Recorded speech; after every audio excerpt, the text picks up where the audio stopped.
The Houston Texans are playing the Green Bay Packers, not the Kansas City Chiefs. Hard work, hard work, hard work, hard work, hard work, work. There you go. Hard work, work. Everybody doing it right. Hard work, work, work. That's what I say. Hard work, work, work. Earn my pay. Hard work, work. Hard work, do it every day. Hard work, work. Get up out of 2:45. Hard work, work. Let me go and earn my pay. Hard work, work. Boots on and lace. Hey, what's going on, y'all? You're tuning into the Sports Talk with Big Sarge show. I'm your host, Big Sarge. Make sure you subscribe. Make sure you follow me on the app formerly known as Twitter at Big Sarge Sports with the Z at the end. Follow me on the Tick and the Talk at Big Sarge Media. Make this thing. There we go. I need y'all to see my shirt. Make sure you subscribe to my YouTube channel at Big Sarge Media. And make sure you follow me on Instagram at Big Sarge Sports with the Z at the end. Because y'all know we do everything for the gram. And make sure you check out Friday's edition of the Locked On Texans podcast. John and I put together a pretty good show. And some of them Packers fans going to be mad. I don't know how old. You know, drop it in the comments how old y'all are. Because I'm old enough to remember when old folks used to ask if you mad? Well, scratch that and get glad. I'm trying not to cuss. Cody Davis and I told Cody that every time I use profanity, I get charged 25 cents. So you're going to charge me a quarter for every time I cuss. And if it gets too bad, I'm going to bump it up to 50 cents. And then if it get to $1, then I just got to stop talking. I'm just going to start texting everything so I can make sure I know that I'm not using listen, I don't use a lot of profanity, but look, since we're here, sometimes profanity just fits. Like, you can't say something like, man, what you just said was dumb as peanuts. Oh my God, that was dumb as 2 slices of bread. Hell no, you gotta say, no, you dumb as that is stupid as. But I know I'm going to heaven. I'm just trying to secure better real estate in heaven. I don't want to live on the ghetto side of heaven. So I know I'm going to heaven. I just want to make sure I secure the good land. So I'm trying to be better. I'm trying to live right. God ain't done. He ain't finished with me yet. Once again, tuned to the Sports Talk with Big Sarge show. I'm your host, Big Sarge. Hey, y'all, I got this shirt on for a reason, right? You see what it says? Thumb thugs don't scare me. I want y'all to read that twice. Thumb thugs don't scare me. And this is a very strong message to the Green Bay Packers fans. This is to a lot of you Green Bay Packers fans. Not all of y'all. Some of y'all are some good ones. Shout out to my wife, Crizzle. She's a good one. Not all of y'all. But the majority of you all that's coming at me because of the crossover show that I did with a guy who does Locked On Packers, and I said what I said. I said what I said. And if you know anything about me, I stand 10 toes down on everything I say. Everything. If I'm wrong, I stand 10 toes down on being wrong. And if I'm wrong about some of the predictions that I made during that podcast, I'll come on here and say, hey, I was wrong. And this is what happened. I will be in attendance. I'll tell you exactly what happened. But some of y'all trying to question who I am and question my football acting. And I'm saying to myself, what? Y'all pumping yourself up entirely too much. All right, look, because we're going to get into that in just a second. Hey, I got a question, though. I got a question right here on Freestyle Friday. AD said that AD, I'm waiting on you to send me your email address so I can send you the link so you can come on the show and freestyle. You probably, you know what? I think that you could freestyle when you went to Prairie View A&M, but then you went to Texas A&M, and then I don't know what happened after that. Like, you switched A&Ms, and then it's just, I mean,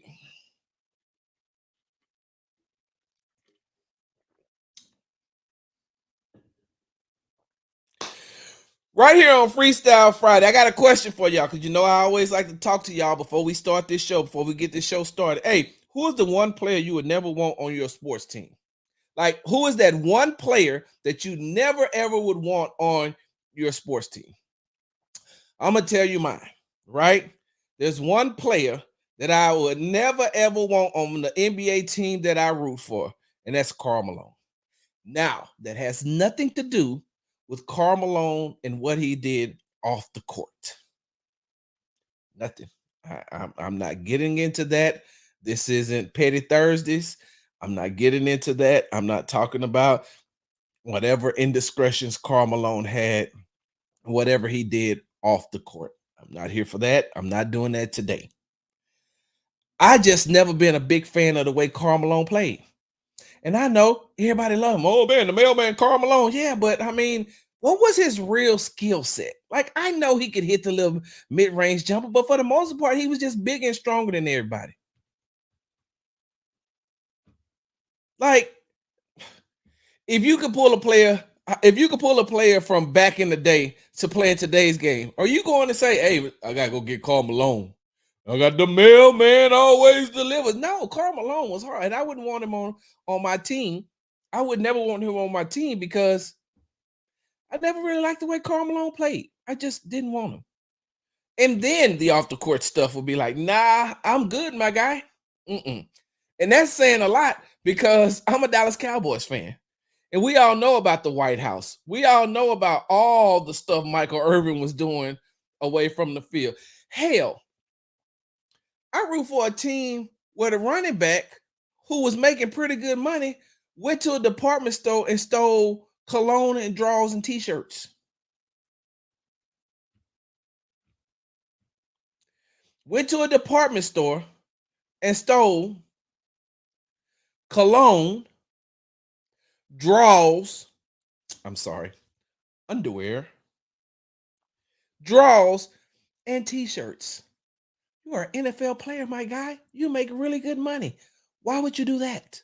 That doesn't even make any sense. Why would you do something like that? That is dumb. And that's a team I root for.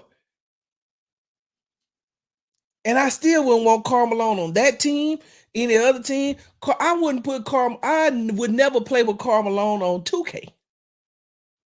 Nah, nothing. Karl Malone is horrible. Who you got? Charles Barkley. Why? Now, Charles Barkley. Some people don't like Charles Barkley, but Charles Barkley's skill set was way better. What's going on? Charles Barkley's skill set was way better than Karl Malone. He talking about Karl Malone for other reasons. Yeah, me too, AD. I mean, after I get past the fact that Karl Malone was a good basketball player for his time, I just don't like the way he wait, hold on. Alexis, you in Wisconsin? What you doing in Wisconsin? Is that where you live? I thought you lived in Houston, but if you're in Wisconsin, God bless your heart. I'm headed to Wisconsin Saturday. What's the day? It's Freestyle Friday. Saturday. Yeah, Karl Malone. So y'all drop in the comments. Now, who's the one player you would never want on your sports team? What sports player, what athlete, past or present, would you not want on your team? Yeah, I do live in Houston. Okay. Oh, you here for the game? Hey, shout out. Maybe we'll run into you. Maybe we'll run into you. All right. Let's go ahead and jump right into this thing. On today's show, hear me out. Dear Packers fans, you are not the Kansas City Chiefs. The Packers have a good running game, but don't sleep on the Texans running game either. And last but not least, I got a question for you Texans fans that I'm going to ask you at the end of the show, right? I'm going to ask you the question. Well, you know what? I'm going to ask you the question now, but we're going to discuss it at the end of the show. Texans fans, what was the process of letting fans who left the fandom for 2020, 2021, and 2022 back onto the train, onto the wagon, or whatever y'all call it, back onto the house that Toro built? I don't know what the Houston Texans call it. The bullpen? Is that what it's called? AD, is that what it's called? The bullpen? I don't I don't know what it's called. How you let them back on the bus? I guess. But Texas fans, what was the process of letting fans who left from 2020, 2021, and 2022 back onto the bus in 2023? This is a show. Hey, look, let me tell y'all something. The one thing that social media does, social media keeps receipts. People screenshot. People go back and they find. That's how a lot of these people get canceled. But they find a lot of the things that you've said. They find a lot of things that you've done. So some of y'all Texas fans had some bad things to say during those 3 seasons. You ain't want no part. You the same one that in 2023. So I'm a diehard Texans fan from day one. Since 2002, I was there. Way before that, I was an Oilers fan, and now I'm just Texans to my blood, all through my blood. Yeah, we're gonna talk about that at the end of the show. All right, let's go ahead and jump right into this thing. So the reason why I say one of the reasons why I have this shirt on, like I told you all before, this is for some of them Packers fans who don't think that, who thinks that I don't know what I'm talking about, and want to say all these things to me on social media and on on the comment pages of Locked On Texans and Locked On Packers. Listen, look at this. Dumb thugs don't scare me. They don't. Half of y'all don't even have profile pictures. It's an algorithm. It's ones and zeros. You know what else I do? Or I can do on social media or in those comments? I said this a long time ago, and I'm going to give you all some advice again. You are the sole proprietor of your social media accounts. You are the sole proprietor of everything. You're the sole proprietor of yourself. So you could choose to either engage, or you can keep scrolling, or you could block, you can mute, or you could just leave off the page. I listen, my mental health and what it used to be on social media and what it is now, because I'm gonna tell y'all something. So I'm not combative, but I am debatable by nature, right? I'll debate you. Oh, sure. And we can talk facts. We can talk talk opinions. We can talk opinions. But we'll debate facts. So I'll debate you. When it comes to the facts, I'll debate you. But we're just giving our opinions. Hey man, look, it's cool. I respect it. I just disagree with it.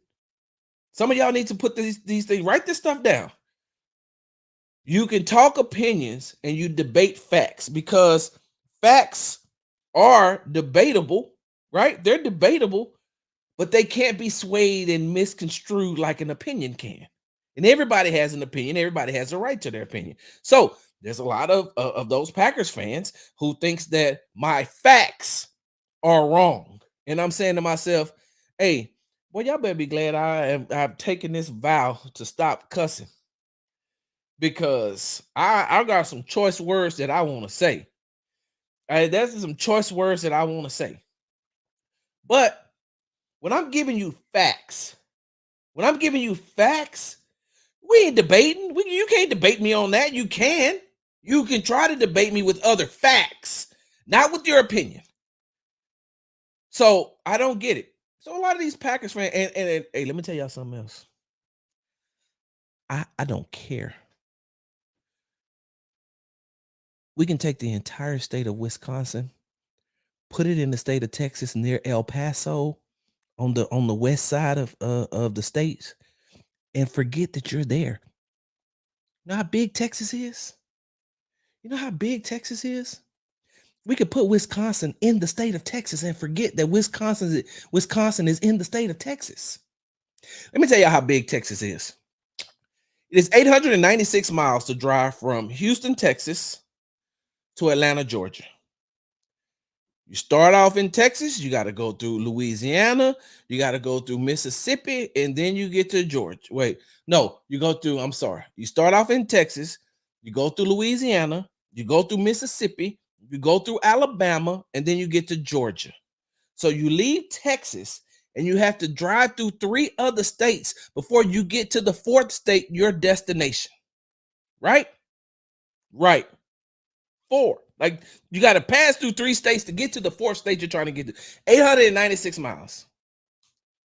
If I left my house right now, and that's roughly in between like anywhere from 12 to 14 hours. You got to stop for gas, you got to stop for food, you got to stop to eat or whatever. So it could be anywhere from 12 to 15 hours, just depending on how you drive. I've made it to Atlanta, Georgia when my mama was living, God rest her soul. When my mom was living, I could make it. I made it to Georgia one time in 12 hours. Now I was speeding, but I made it there in 12 hours. But it normally takes in between about, let's just say 13 to 15 hours. 896 miles. It is 896 miles to drive from Houston, Texas to El Paso, Texas. 896 miles to drive to Atlanta, Georgia. 896 miles to drive from Houston, Texas to El Paso, Texas. So a lot of times when y'all be coming at me, in my mind, like these Packers fans is coming at me, in my mind, I'm like, yeah, I've already placed your whole entire state in El Paso. And I ain't got no business being in El Paso. I'm not saying I don't care nothing about El Paso, but I ain't got no business over there. So it's irrelevant to me. It's irrelevant to me. I got some friends who were stationed at what is that? Fort Bliss. It's Fort Bliss in El Paso. I got some friends that were stationed there that still live there. Yeah, I think about that, but no. So Packers fans, when you're coming at me, that's how I'm thinking. Like I could place your whole state in my state and not even remember that you're over there. Plus, I get it. You're diehard fans. You're diehard Packers fans. You love your team. All the nostalgia, all of the, the Ice Bowl and Lambeau Field and, everything that entails, that goes into that Packer franchise and that Packer history. That's because y'all ain't got nothing else to do there. What else you doing? This will be my 3rd time going to Lambeau. Y'all know where Lambeau is? Lambeau sits in the middle of nowhere. Literally like pretty much in the middle of nowhere. There's houses across the street from the stadium. You know when the Texans played there in 2019 for their preseason game is when they had Max Sharping. Some of those players left the field after practice and walked to Max Sharping's house. And it ain't nothing to do. There's nothing to do at all, period. So I get it. The only thing that you can cling on to is Packers football, Wisconsin football, and J.J. Watt. Y'all ain't got nothing to do. Like I live in the city of Houston. There's always something to do. There's always something to do. And I don't just have to focus on the Houston Texans. I covered the Houston Astros. I've covered the Houston Astros, and I'm covering the Houston Rockets. That means I'm always doing something outside of being on Packer fan websites and listening to Packers podcasts and waiting for anybody to say anything bad about the Green Bay Packers. So what? Now, with that being said, I'm not taking anything away from the Green Bay Packers organization. They've always historically had some really good teams. There were some down years, but they've always had some really good teams. They've always had some really good quarterbacks. Brett Favre was a really good quarterback for the Green Bay Packers. Aaron Rodgers was a really good quarterback for the Green Bay Packers. Jordan Love is a very good quarterback for the Green Bay Packers. They've had some great players to come through that organization. They've had some Hall of Fame players come through that organization. And so I'm not here to totally discredit the Green Bay Packers as an organization. I'm not here to discredit the Green Bay Packers as a franchise that doesn't have the pedigree to stand up, and that does not have the pedigree to stand up as one of the franchises throughout history that has historically been good. The Packers have always historically been good. So I'm not here to do that. Now I feel like it's really weird that y'all don't have an owner. Like, check this out.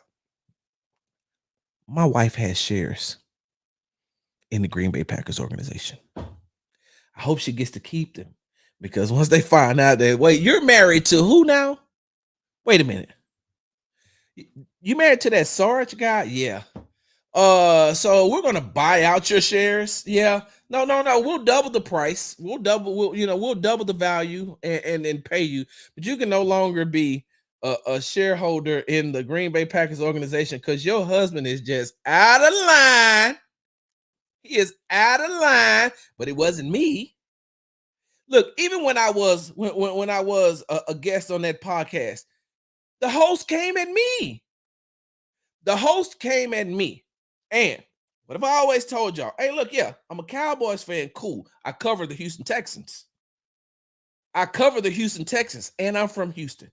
So it's only you can't take too many shots. You can get off a warning one. Pow. That second one that's going to be aimed at either myself or, in this case, the Houston Texans. Nah, bro, we're not doing that. Bro, I'm from Texas. This is an open carry state. We fire back, and I'm not advocating for any violence. I'm just using it. Look, I don't mean that literally. I'm just talking about figuratively. So you came at me with you came at me and started talking about the Houston Texans and their offense hasn't really been up to this, to that. And I said, well, they haven't really had a they haven't had their full complement of players since week 1 against the Indianapolis Colts. Yeah, well, they're still just all right, I got it. And then he started firing. So what did Sarge do? Hey, look, I'm prime military. I got weapons training too. And even before that, I'm from Houston, Texas, where you had to know how to defend yourself. And then all these Packers fans come up in there and say all this other stuff. And so that's what brought me to where we are today, you all. Y'all the Green Bay Packers. Ain't the Kansas City Chiefs. You're not the Baltimore Ravens. You're not even the Minnesota Vikings. And you're hanging your hat on, well, we only lost to them 31-29. Well, they was blowing y'all out 28-0. Oh, well, I mean, at least we made the game close, and you still lost. The Houston Texans didn't have a chance. You're right. What was the final score of the Houston Texans game? Like 34-7, 34-10, something like that? Hold on. I'm gonna look because I want to make sure that I'm accurate. Let's go. They lost 34-7. They lost to the Vikings 34-7 in week 3. And so you're talking about, well, they lost to at least we only lost 31-29, but you lost. And they were blowing y'all out the same way they were blowing the Houston Texans out. They just didn't hold on to the lead. I mean, I'm sorry. Y'all just couldn't overcome that. You came back. You lost 31-29. Scored 22 points in the fourth quarter. That don't mean nothing to me. You still lost. See, there's this thing that we've developed over here at Big Sarge Media LLC. And Big Sarge Media, the one that the season credential member that covers the Texans. Ain't no such thing as an ugly loss, ugly win, a pretty loss, a pretty win. They count them as wins and losses. And the Houston Texans lost to the Minnesota Vikings, and the Green Bay Packers lost to the Minnesota Vikings too. Ain't no such thing. You don't get no pat on the back for almost. But you got a moral victory. They don't count.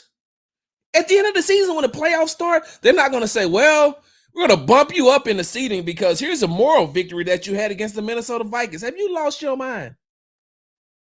Don't nobody care that y'all lost 31-29. So what? One of the biggest things to do is to hold on to a lead that big, that large. So what are we doing here? I'm not discrediting the fact that the Green Bay Packers have a very good team. I'm not. But the Green Bay Packers ain't ranked in the top 5. The Houston Texans are. And then you start talking about the teams. It's like, well, the Texans haven't played anybody or whatever the case may be. They played the Colts, the Bears, the Vikings, the Jaguars, the Bills, and the Patriots, right? Oh, they also beat that Bears team that's 4-2 in your division. Remember that. And they beat the Buffalo Bills. Remember that. Now let's go to your wins. Let's go to your schedule. You lost to the Eagles. You beat the Colts. You beat the Titans. What are their combined wins? You lost to the Vikings. You beat the Rams, and you beat the Cardinals. So you beat the Colts, the Titans, the Rams, and the Cardinals. The Colts, the Titans, the Rams, and the Cardinals. And you got your chest poked out like you undefeated? Like you the Kansas City Chiefs? Like you the Minnesota Vikings? Like you're the Baltimore Ravens? Hell, like you're the Detroit Lions? Like you're the Washington Commanders? Would I put the Green Bay Packers in the top 10? Of course. But don't act like, even with the injuries, don't act like you're playing against a Houston Texans team that's 1-5. Calm down. Pump your brakes, little daddy. No, we're not doing that. And for as much as you all, as much as some of you Packers fans is poking your chest out and saying how good you are, how this, that, and other, you know what? What did I start? See, hey, this Big Sarge is teaching here. For those of you all who are interested in being in the media, this is what they call a callback. A callback means you're going back to something. Hey, you know what? Comedians do it as well. You could do that as a comedian too. You can do that as a comedian. As comedians like to call back. You know, they'll talk about something and they go, and then they'll come back to something, and that's called a callback. So I'm gonna call back. Remember what I said earlier, right? I said we can talk opinions. We can talk opinions all day. You can have one, I can have one. I can't tell you yours is wrong because it's yours, and you can't tell me mine is wrong because it's mine. It's not ours, it's yours. Your opinion is yours, my opinion is mine. But we can debate facts. We can debate facts. And so I'm going to give you all a little facts. Some of you Packers fans, a little facts who just thinks that the Houston Texans, even though they are coming in with a lot of injuries, and I will not, I refuse to use injuries as an excuse if the Houston Texans lose. You will not hear me say that is one of the reasons why they lost. Because guess what? It's a fact. They're not going to have those players. And if they do lose, and they don't have those players, you know what I'm going to say? Hey, just like I say pretty much all the time. Hey, look, if they'd had their players, the game could have been different. But that's why if we're going to give General Manager Nick Caserio and head coach D'Amico Ryans props for filling the roster with a lot of talent, they're very top heavy when it comes to talent, then we also got to give them we also got to hold them accountable if they don't have the players that are ready to step in for those top talent players, right? You see what I'm saying? And so if you know that you're very talented at these positions, then what you should always do is have a contingency plan. That's what we used to say in the military. In the military, we have a mission. Then we have a contingency plan just in case the mission doesn't go wrong. And if the mission goes wrong and that contingency plan goes wrong, we have another contingency plan for that contingency plan, and so forth and so on. And where you never get caught. You never get caught not being able to fulfill the mission. So if the Houston Texans lose on Sunday, and they're going to be without, look, we already know they're going to be without Nico Collins. We know that they're going to be without Kamari Lassiter. We know that they're going to be without Jimmy Ward. It's we're going to find out here in the next hour or so if they're going to have Henry Toa, because if he doesn't practice today, he can't play. There's a strong chance that Azeez Al-Shaair will suit up, but we don't know. So we already know that the Texans will be without a lot of players especially on the defensive side of the ball. We already know that. That's a fact. It's cool. They still got to play the game. And it's D'Amico's job to have the the reserves ready to play. No ifs, ands, or buts about it. Because they're not going to postpone the game until everybody get healthy. If you got injuries, you got to play. We watched that on Thursday night in the Broncos versus the Saints. There's no possible way you could tell me that a fully healthy Saints team would not have beat that Broncos team. Fully healthy, they would have beat them. But the Saints aren't healthy and they got blew out. But guess what? They still have to play the game.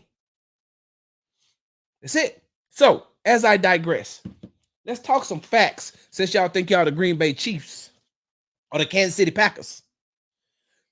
Let's look at the offensive side of the ball because we're going to start there because you Green Bay Packers fan think that you have the most elite offense in the NFL.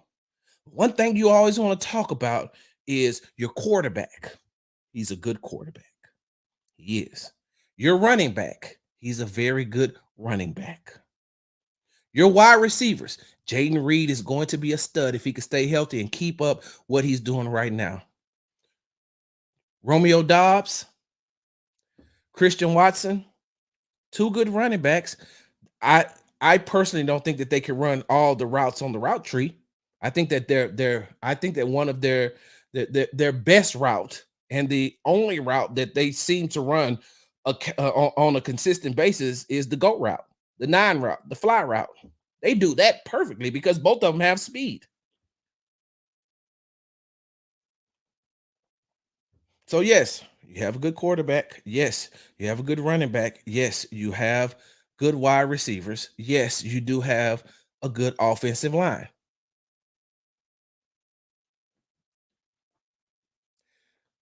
Psst, come here, come here, come here, come closer, come closer, come closer, come closer. Hey, so does the Houston Texans. And your defense, for everything that you're saying that the Houston Texans defense has to worry about, your defense has to worry about as well. There's no possible way that you're going to tell me that a team who couldn't get no sacks and only had 8 quarterback pressures against the Arizona Cardinals is fully confident in going up against CJ Stroud, Joe Mixon, Tank Dell, Stephon Diggs. And I do believe, in my co-host on the Locked On Texans podcast, he believes as well that this is going to be a bounce back game for Dalton Schultz. You can talk bad about the Texas offensive line all you want. And like I said on that other podcast, they got some continuity issues that they're still, by this time, by week 7, we should definitely see them be a whole lot better. We should see this offensive line now that you've gotten consistency as far as playing time with Tunsil, Green, Juice Scruggs, Shaq Mason, and Titus Howard. So you could talk about your offense, but the Houston Texans have a damn good offense as well. You know what? Hey, let's go to the facts. In total offense, the Packers are averaging 400.8 yards per game. The Houston Texans are averaging 375.2. And just like your guy said, they haven't even played their best football yet. The Texans haven't even played their best football yet. And your elite offense is only averaging 25 more yards than they are. Passing yards. The Houston Texans average 256 yards passing per game. The Packers average 233 yards passing per game. Texans 256, Packers 233. Rushing. The Packers average 167. The Texans average 118.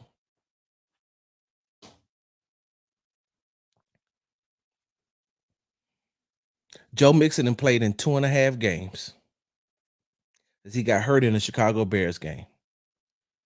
First game against the Colts, he rushed for 159 yards. First game again, the first game back, he rushed for 102 yards against the Patriots.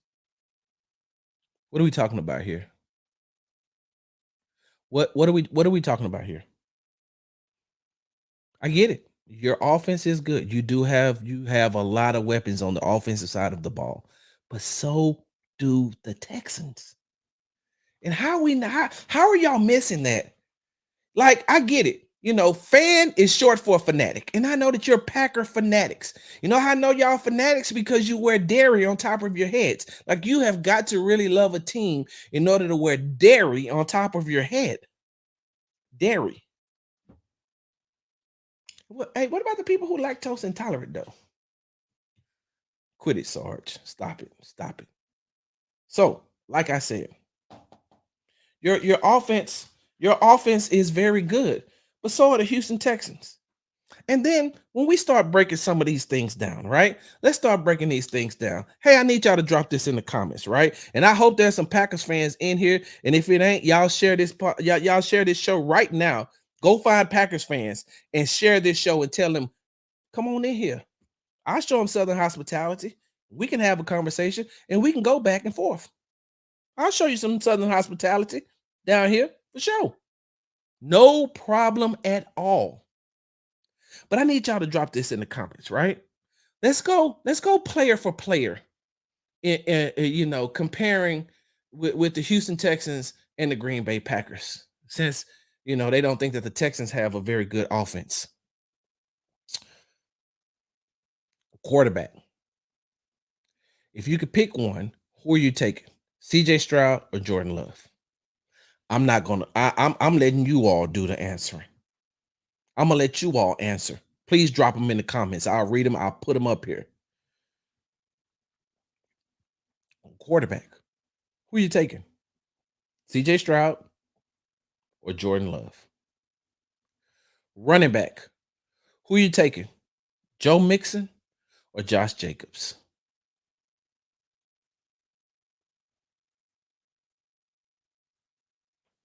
Wide receiver.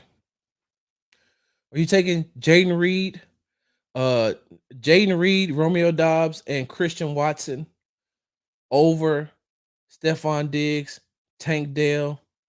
Hell, I'll throw Mechie in there. Robert Woods ain't playing. You taking them over that? I'm asking. I'm just asking. Are you taking the Packers wide receiver core over the Texans wide receiver core? Offensive line. You taking the Packers offensive line or you taking the Texans offensive line? I'm just asking.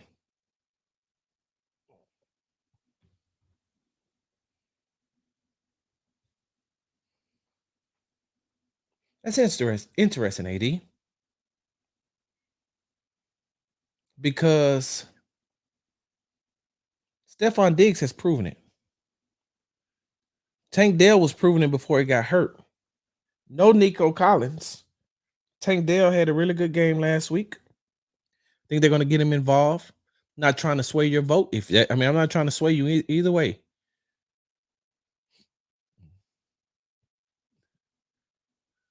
Yo.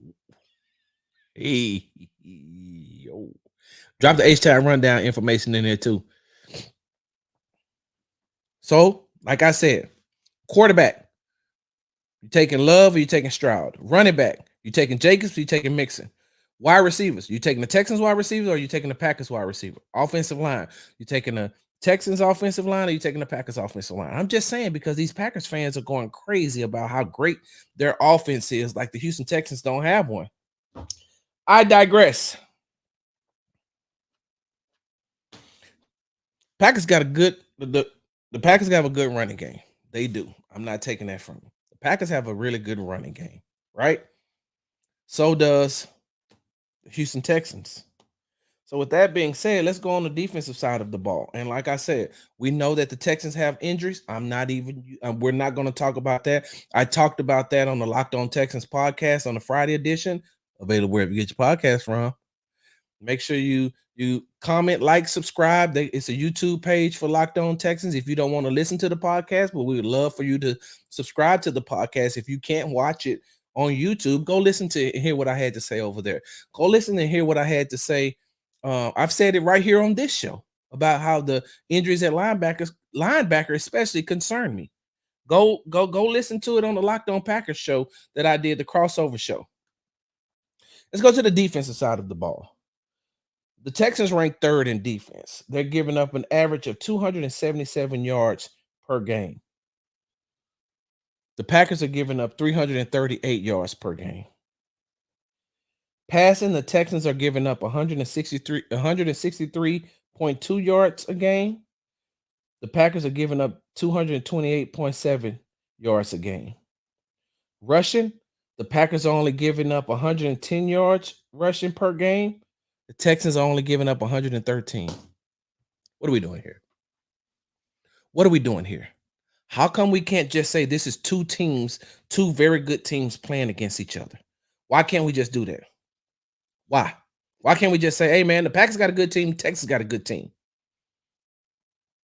And because Sarge said that he feels like the Houston Texans are going to win 28-14, y'all got all in y'all feelings. The Packers average this 29, 28 points per game. You think they're only going to score 14 against they're only going to score 14 against the Houston Texans, who have so many injuries on the defensive side of the ball? Au contraire, mon frere. Hold on one second. Once again, like we say down here in Texas, pump your brakes, little daddy. Let me tell you something. That offensive line, and Zach Tom, is that his name? Zach Tom, the Packers right tackle, has only allowed 13 pressures on 200 pass block and has not allowed a sack this year. Right? Right. I just need to know, because Danielle Hunter is second in NFL in quarterback pressures with 32. Will Anderson is seventh with 28. Will Anderson was the AFC Defensive Player of the Week. Danico Autry, who's coming back, who had 11 and a half sacks last year and 12 tackles for losses, who Matt Burke says plays like he's a hybrid in between a defensive tackle and a defensive end, who uses defensive end moves in close hand-to-hand combat with offensive guards who are not ready for that. He's coming back off a 6-game suspension, fully healthy, fresh, and pissed off. He's so pissed off, he won't even talk to the media. Not in a scrum. Now, I've had a conversation with him. I've talked to him this week. He said, no, I don't want to talk till after the game. I ain't done nothing yet. I haven't done nothing for the Houston. I haven't done nothing for y'all to talk to me about just yet. Y'all just wait. That's it. So, with that being said, right? Packers fans, have y'all looked at the numbers when Jordan Love is under pressure? John Hickman said on the podcast, it's 23% completion when he is under pressure. And I retorted with, he's also 18 of 45, 250 yards, 2 touchdowns, and 3 interceptions when he's under pressure. And you know what's going to happen to Jordan Love on Sunday? He's going to be under pressure.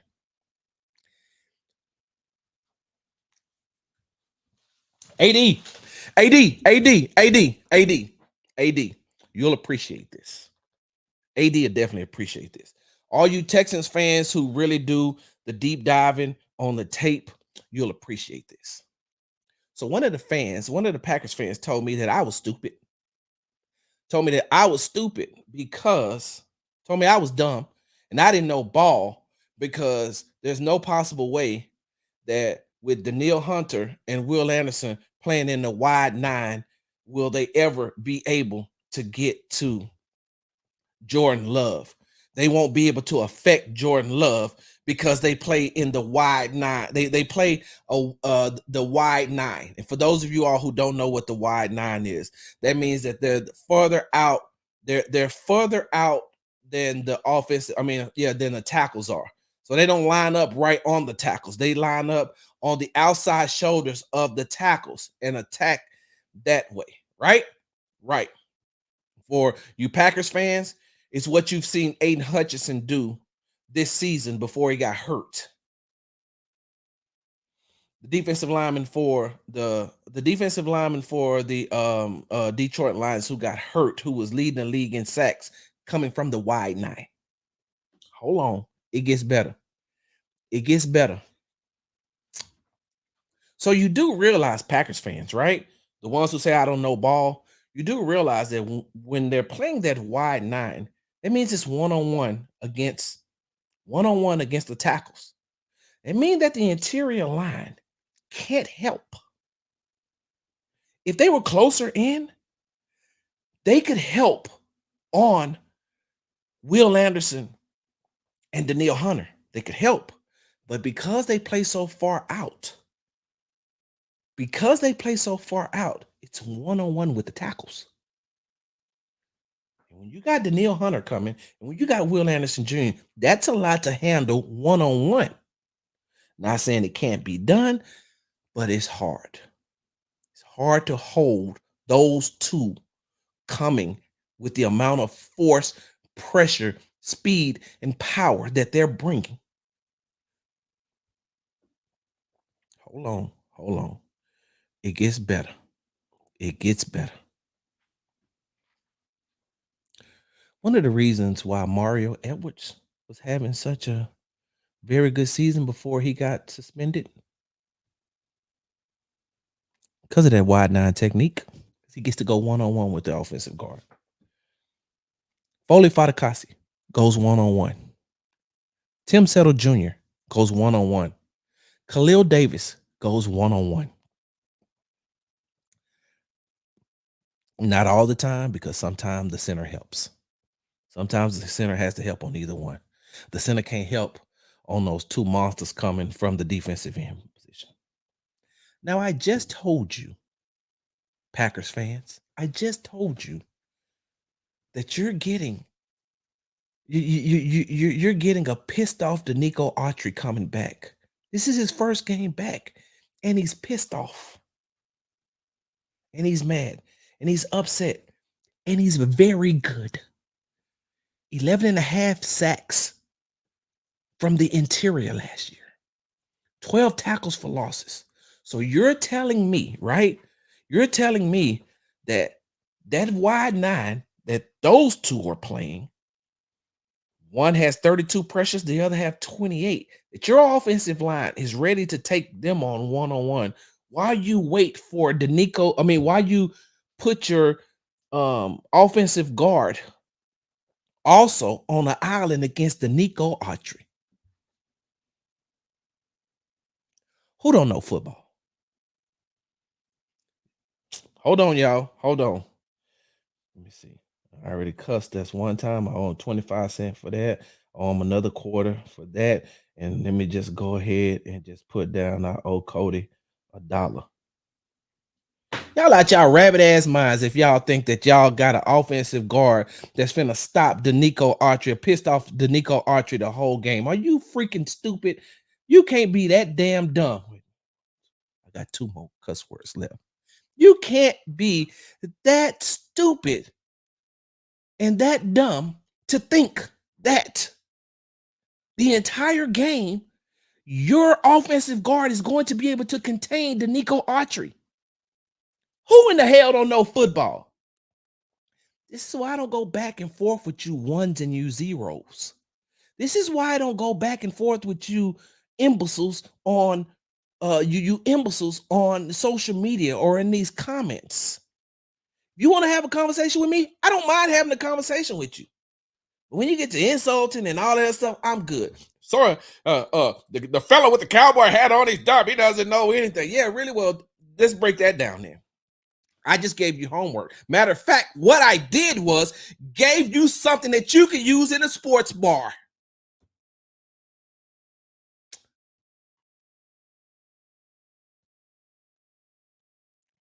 You don't understand.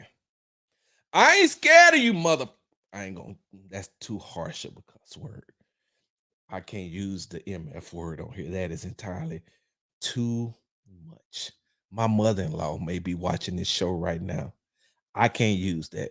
But y'all know who I'm talking to. Y'all know what voice y'all know what voice I'm saying. The late great Bernie Mac. You don't understand, Packers fans. I ain't scared of you, mother.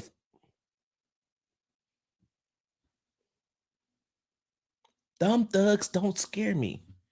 This doesn't scare me. And I know what the hell I'm talking about. So what are we doing here, Packers fans? Y'all the Packers. You're not the Chiefs. I get it. You have a really good football team. You play in a really good division. The NFC North is the best division in football right now. Hands down. The Packers are tied for last in the division, and they're 4-2. They're tied with the Chicago Bears, which, by the way, the Houston Texans beat.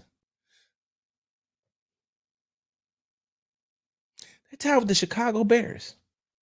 You're the third best team because I don't have Chicago. Listen, I am not. Listen, I just told you I know ball. I'm not finna even say that.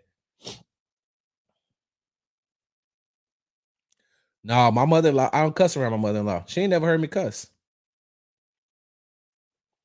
I treat my mother-in-law like I do my own mama. God rest her soul. I ain't cuss in front of my mom. If I cussed in front of my mom, I was like, hey, I gotta cuss because I gotta tell you exactly how they said it.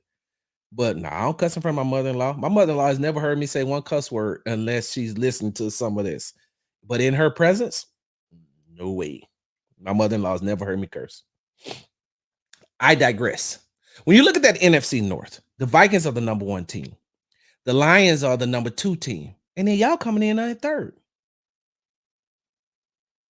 You're in the best division in football. I'm not going to say that you're not. You are in the best division in football. But y'all the Packers, not the Chiefs. I'm more worried about I'm more worried about when the Houston Texans have to play the Chiefs and the Ravens back to back. Hopefully they'll be healthy. Now, if they were going up against the Chiefs or the Ravens with the injury issues that they had, I'd be like, nah. Maybe they can get the Chiefs. Maybe.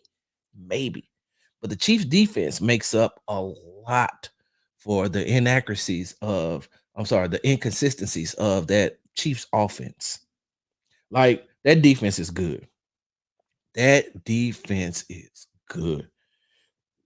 And they make up for a lot of the inconsistency that they're having. Patrick Mahomes is not having an MVP type season, but they're still the Chiefs.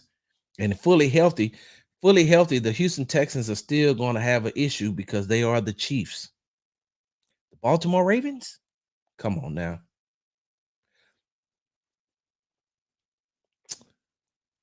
The only reason I don't have the Baltimore Ravens ranked higher is because they started out lackadaisical, and I can't put them they're the fourth best team in the league to me. For those of y'all don't know, listen, and y'all got to make sure that y'all tune into the Sports Talk with Big Sarge show on Tell It All Tuesday. Isn't that what I call it? Tell It All Tuesday. I got these notes around somewhere. When I do I do Tuesday rankings because the week is over after the Monday night game. So when you look at when I do my Big Sarge chain of command rankings, right? I have the Vikings is number one. The Vikings is number one. I have the Chiefs at number two. I have the Texans at number three. I have the Chiefs at number three. No, I have the Texans at number three. I have the Ravens at number four. and I have the Commanders at number 5. And then the Lions are right there because the Commanders played a very, very, very good game. And so did the Lions by blowing out the Dallas Cowboys. But I like we're talking about the Texans are still 5-1 too. And so if they were playing the Ravens, they were getting ready to play the Chiefs. Hell, if they were getting ready to play the Lions, I would have more concern. And what I mean by concern is I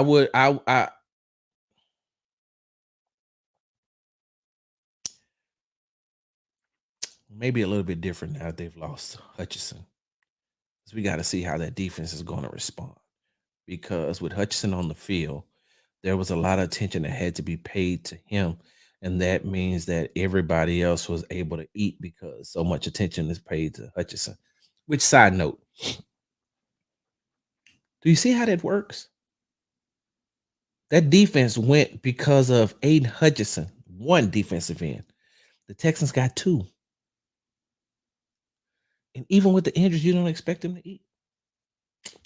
Child, I digress. For those of y'all who are just coming, who are just joining the show, excuse me, for those of y'all who are just joining the show, I'm just having a little powwow with with some of these Green Bay Packers fans that think that they're the Green Bay, they think they're the Green Bay Chiefs or the Kansas City Packers. You know, the ones who think that their offense is just out of this world elite, like the Houston Texans don't have a very good um a very good offense as well. I asked the question. I'm going to ask it again before I move on. Drop it in the comments. When you look and you compare these offenses, if you start at the quarterback position, who are you taking? CJ Stroud or are you taking Jordan Love? Are you taking Josh Jacobs at the running back position? Or are you taking Joe Mixon? Are you taking the Green Bay Packers wide receivers or are you taking the Houston Texans wide receivers? I'm talking about right now, not with Nico. I'm talking about right now as they currently stand. Are you taking the Packers offensive line or are you taking the Texans offensive line? I'm not going to tell you who I'm taking. I'm just asking you all who you're taking. Who you got? You tell me. I'm asking y'all because these Packers fans seem to think that their offense is head and shoulders above the Houston Texans offense. And I'm saying to myself, cool. Now, if we're talking play callers, of course I'm taking Matt LaFleur over Bobby Slowick. He's been doing it longer. He has a outstanding offensive mind. But sometimes his offensive mind doesn't translate to his players.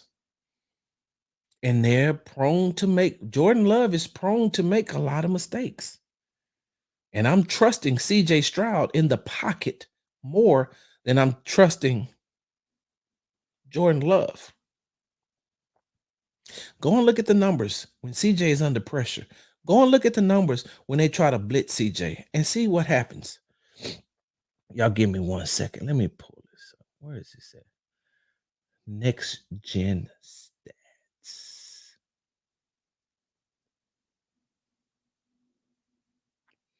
CJ Stroud has completed 39 of his 69 attempts for 800 yards, 5 touchdowns, and 3 interceptions on passes of 10 plus air yards this season, generating a plus 37 EPA on such pass attempts, fifth most in the NFL. Stroud has now generated plus 148.5 EPA on passes 10 yards downfield since entering the NFL, the second most in the NFL. Hmm. Hmm. After back-to-back games with just 2 pressures, Will Anderson generated 5 pressures on 22 pass rushes in Week 6 against the Patriots. Anderson now has generated a 17.2% pressure rate this season, 11th in the NFL with minimum of 75 passes rushed, and is one of only 4 players to record at least 8 games with a pressure rate of 20% or higher since the start of the season. Stephon Diggs has a line as a bunch receiver on a league high 68 offensive snaps this season, hauling in 5 of 6 targets for 48 yards when doing so. Hey, side note, hold on, because I'm gonna come back. No, let me do this right now. Hold on, y'all. I gotta write this down. Stephon Diggs versus Jair Alexander. Let me read some of that. Now listen, because look, I know that fair is a place where they judge livestock and you can get funnel cakes and you can get funnel cakes and cotton candy and all that other good stuff. That's what a fair is. So I'm gonna be fair here though. Jordan Love has completed 20 of his 34 pass attempts off play action this season, recording 341 yards, 4 touchdowns, and a 132.1 passer rating, second in the NFL. Love has generated 48.2 EPA on play action since becoming a starter in 2023, fifth most in the NFL over that span. Matchup: opposing quarterbacks have thrown 5 touchdowns off play action against the Texans this season, recording a 126.4 passer rating, the third highest in the NFL. Side note, that's what scares me with not having Henry To'oTo'o and Azeez Al-Shaair if they are not able to play this week. Josh Jacobs has led the Packers on the ground with 464 rushing yards on 108 carries this season, forcing 24 missed tackles, sixth most in the NFL. Now, the other day, that was 28. The Packers have utilized motion on 77.0% on offensive snaps this season, the fifth highest motion rate in the NFL, despite having a 14.7 lower success rate when doing so, the fourth largest negative delta in the NFL. Despite that, the Packers have totaled 16 touchdowns off motion plays this season, most in the NFL. Jaden Reed has been placed in motion at the snap, a league high 77 plays this season, traveling a league high 1,026 yards off a pre-snap motion. Now, now, now that I've taken care of the Packers fans, y'all move to the side. Let us people who talk ball, who really talk ball and not trying to troll, let's talk. The one thing that I do respect about the Packers offense is Matt LaFleur. One thing that I do respect about the Packers offense is the way that he calls plays. And like we just read, with those play actions and with those motions, that's a lot for a defense to handle. And that's also a lot for reserves who haven't played a lot of snaps, right? Reserve players that are going to be called upon is going to be asked to do a lot this week against the Packers. And even when you got a rookie like Kalen Bullock playing safety, that's going to be a lot for him to have to read from the position he's at. He can't take false steps. He can't get too aggressive. We know that he's a ball hawk, but you gotta at this week. Hey, look, even if it looks like the interception is there, even if it looks like if the interception is there, excuse me, go ahead and take it. But don't get too aggressive where you overplay and you get beat or you make a false step coming down. Like John said on Locked On Texans, Petrie is going to have to play a different type of role this week, especially against as much as they use Jaden Reed. And so now that we really talking some football, that's what scares me. See, Thumb Thugs don't scare me, right?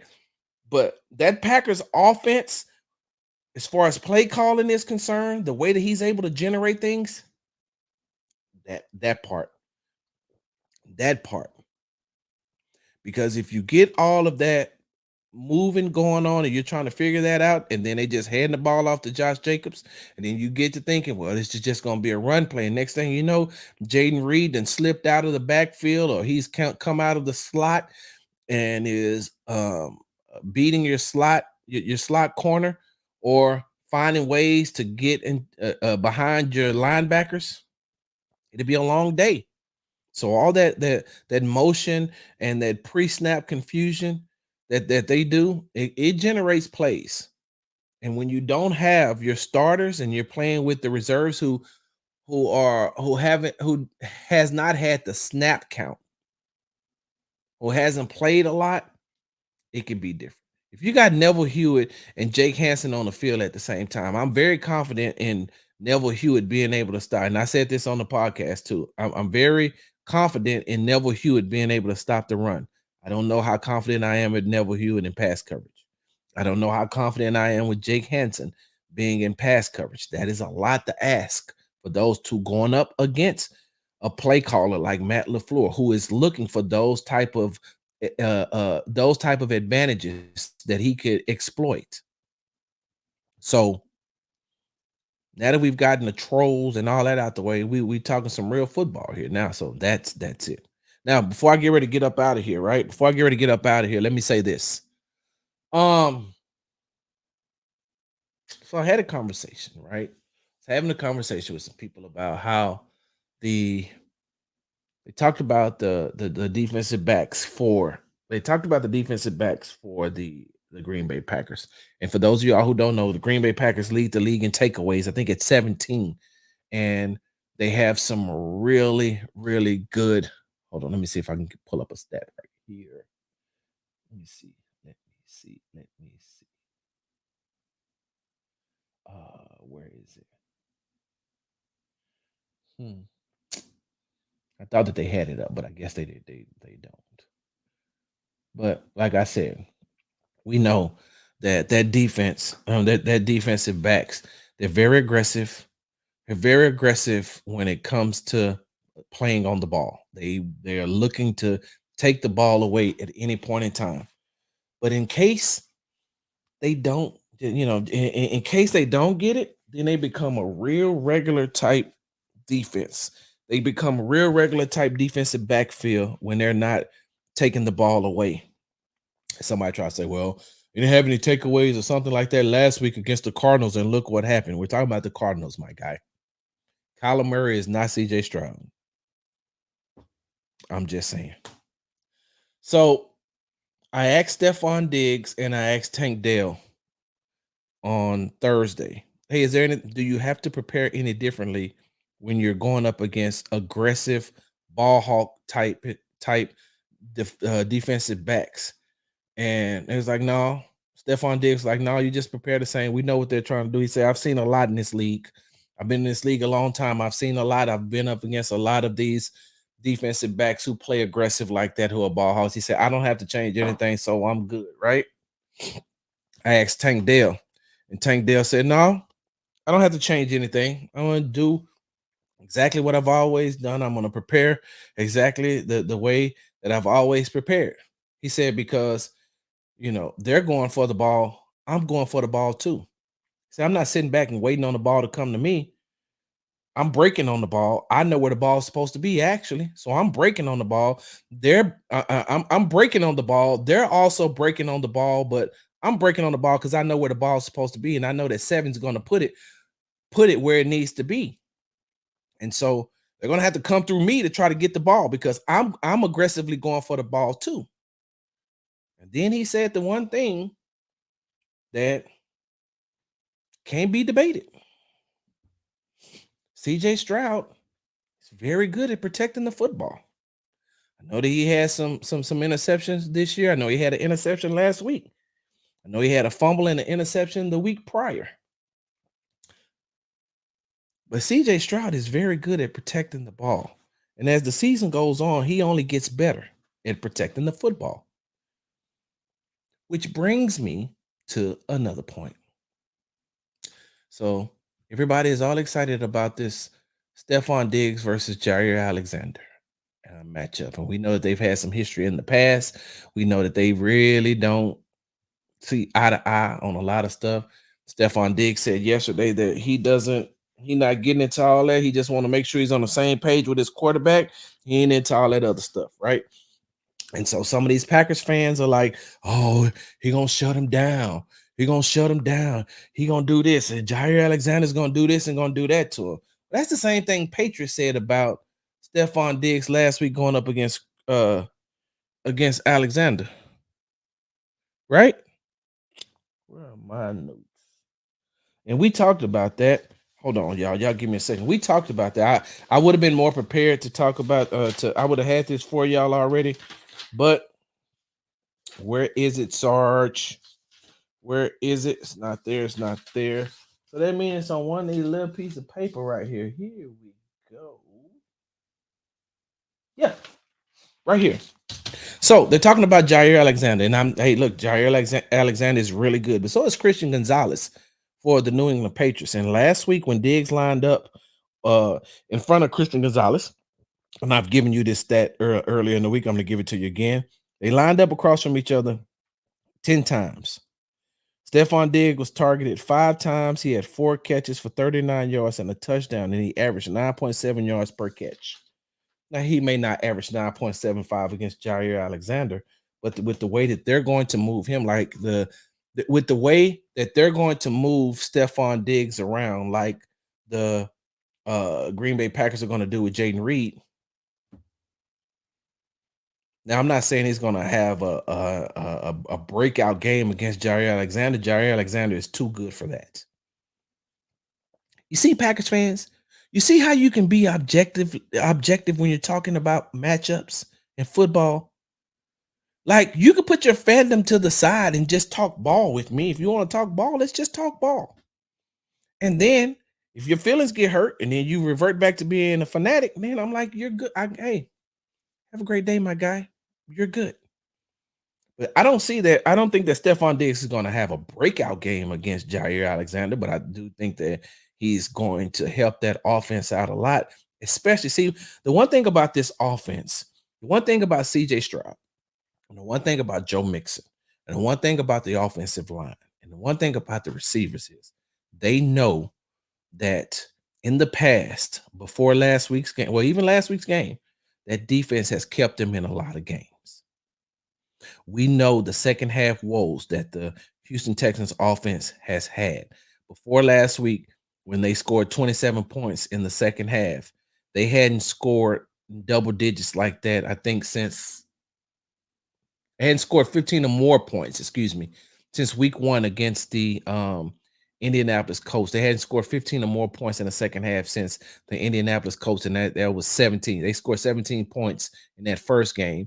In this past game against the Patriots, they had 27, which is the most they've had this season, in which Bobby has talked about second half adjustments on the offensive side of the ball.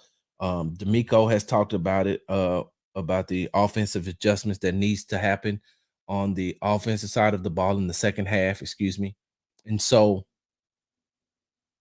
this offense, speaking with these offensive players this week in the locker room. And side note, hey, that's why that's why you come to Sports Talk with Big Sarge, to hear me daily, to hear me Monday through Friday, right here on YouTube and on Facebook and on Twitter.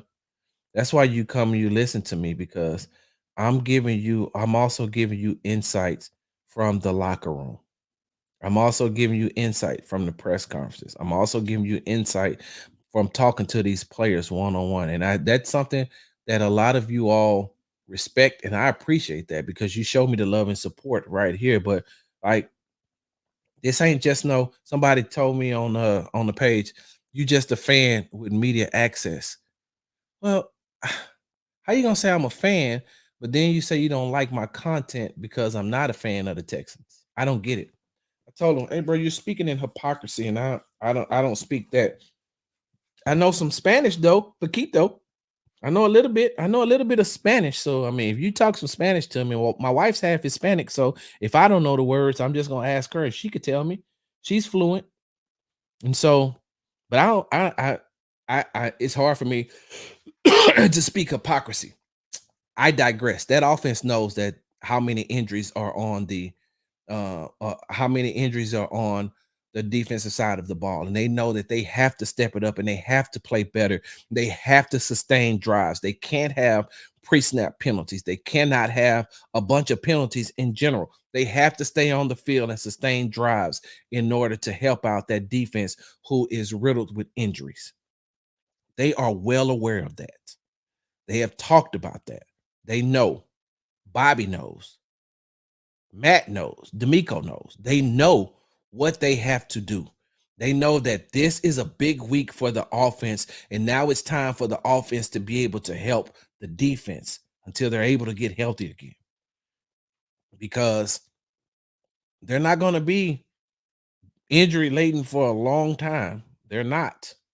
And they're going to get some of these players back by they'll have some of these players back by the Thursday night game against the New York Jets in New York. And so they can just hold it down Until they can get some of these players back on the defensive side of the ball, they'll be okay. And now you get them back, you get some players back on offense. Now you're clicking. Going into that third quarter of the season. So they're well aware of what they have to do this weekend. I'm talking about the offensive side of the ball. And it's especially players like Stephon Diggs and Joe Mixon. They're well aware of what's going on and how they need to help out the defense. So, see that, Packers fans? It can be done. It can definitely be done. You just don't want to do it. Because you think, don't nobody respect us up here in Green Bay. I've just never heard of a player. I'm sorry, I've just never heard of a person outside of an NFL player that wanted to go and live in Wisconsin. I digress. Before I get up out of here, I told you all that I was going to say something, but hold on. Let me jump into these comments before I leave. D'Amico is going to have to show how great of a defensive coach he is with these injuries. Exactly. Every team in the league has injuries right now. Those shoulders is what's going to cause the sacks we'll get Sunday. Yep. Let me see what else. Old boy from the Locked On Packers was talking kind of crazy. I almost turned off the video. Hey, he was talking pretty. He's talking pretty slick. Hey, but go listen to the Locked On Texans podcast, the Friday edition, and I think that you will be very happy on how me and John handled that situation. The Packers wide receiver scary against the current secondary because of the injury issues. Yep. Love as a quarterback is very similar to Josh Allen. He would throw you interceptions. You just have to catch the ball when you get your opportunities. Yep. No, I didn't say. I said this is Freestyle Friday, meaning we're going to talk about any and everything. But AD, I noticed that you didn't send me your email address, so you could drop the link. And come on in here, and because I mean you're a Drake fan. Drake raps and sing. I know you can sing, so I mean, throw in a little bit. Throw in a little bit. Big Mo used to do it all the time. Big Mo riding down on 4 Y2K with my headlights on, bouncing through the Yellowstone, about to scoop me up. Yeah, so all right. Before I get out of here, I got a question. Texans fans, y'all need to help me out with this. Texans fans. Now, you said with John you were going to freestyle. Yeah, well, where's John? I'm going to freestyle with John. John and I are going to freestyle against each other. I mean, unless you want to battle right now. I keep me at least 5 flows at the top of the head, like pause, ready to go. No Diddy. He's here in spirit. Oh my God. Don't try to get, hey, listen, Pastor AD, don't try to get all spiritual on me right now. Where the spirit of the Lord is, there is liberty. Anyway, Texas fans, before I get up out of here, I have got to ask you all a question. So, a lot of you all remember the adversity, the humility, I don't even know what other words I can say, the terrible, the horrible 3 seasons you had in 2020, 2021, and 2022.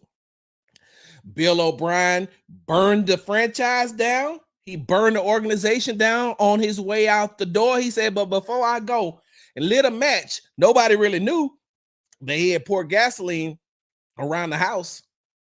Nobody really knew that. Bill O'Brien lit that match, and when that house caught a fire, it caught a fire. He was gone. You had David Culley.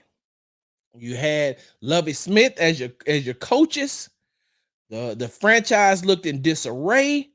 They were being talked about on every station due to the former quarterback that was here, number 4. Every time you turned around, there was something new to talk about when it came to the former quarterback in Deshaun Watson.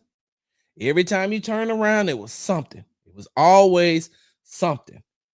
And as a credential media member who was there every day, who was there all the time, those were a terrible 3 years. And the sad part about it is, what do I always say right here? What do I always tell you all? The Houston Texans and the Houston Rockets are the Spider-Man meme. So during those terrible 3 years with the Texans, you also had a terrible 3 years with the Rockets. The only thing that was keeping Houston sports afloat was the Houston Astros and U of H basketball. That's it. Oh, and North Shore. The only thing that was keeping Houston sports relevant was the Houston Astros, U of H basketball, and North Shore High School. And so those 3 years were horrible. It was like a dark cloud over the city of Houston a lot every day. Even with the sun out, it just seemed like there was a dark cloud over the Methodist Training Center or over NRG. Just a dark cloud. And then you leave there and you go to Toyota Center and it's just another dark cloud. So for those 3 years with the Houston Texans franchise in 2020, 2021, and 2022, there was a lot of fans who jumped off the train. There's a lot of fans who jumped off the bus, who jumped off the wagon. There was a lot of fans, a lot of Houston Texans fans who posted daily about how they hated the team and the organization. They posted daily on how the franchise was horrible. It wasn't any good. They tried to paint the franchise as being racist. They tried to paint the franchise as losing on purpose. They tried to say that then CEO didn't know what he was doing. They tried to say that Cal McNair wasn't competent enough to run the organization and that maybe he needed to be replaced.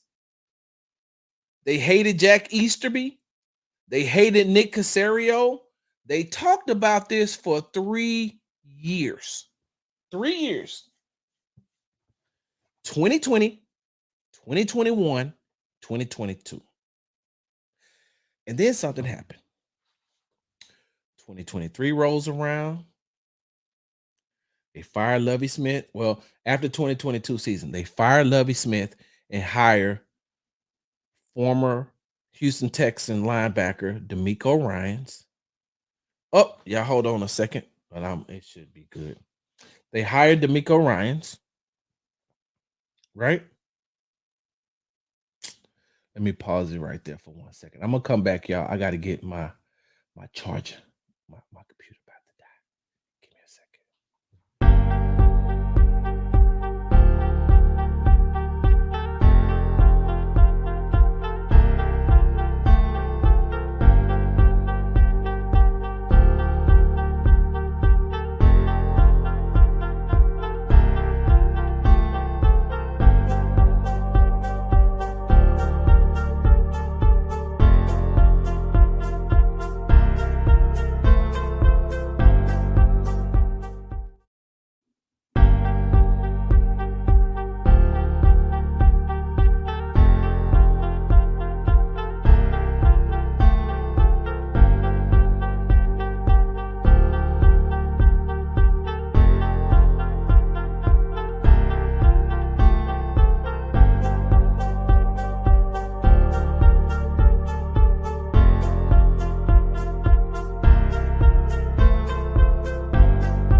And we're back. Woo. Avoided that catastrophe because that was about to be bad. So, like I was saying, right? Like I was saying, 2020, 2021, 2022 was bad.